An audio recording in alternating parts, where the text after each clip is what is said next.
Okay, now I'm just on this iron roof tracking down a leak in a roof that's been insulated with cellulose fibre, and so I've got a couple of helpers here, but I tracked the leak down to this join here. So this is actually where it's coming in the roof, and if I lift some of that cellulose out there, you can see it's dry on the top and it's wet underneath, right? And so it's wet underneath because the water's running along. This is actually a raked ceiling, and so the water's running along underneath the insulation. You can see that it's a little bit wet there, right?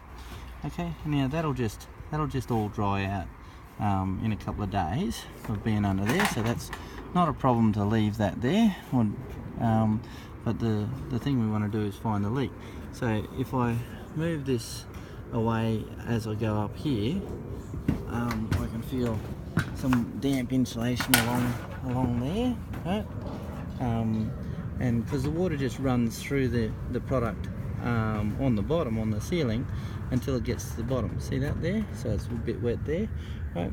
And as it comes up here, right, we've still got wet stuff, and then magically on this other side there's no wet insulation. So no wet insulation there, right?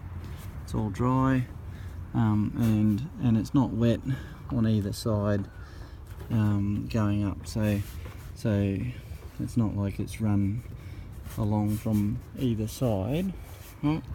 So what it is you see this hole here, right? See the water stain on the roof there. You can even see where it's stained, right? And so when you've got a big downpour, the water actually flows up over that, and there's two holes in this sheet and one hole in that sheet. So that's what's caused the problem, is that the screw's not gone through the same hole on the bottom side of the sheet. So we'll fix that up, and that should fix the problem. All right.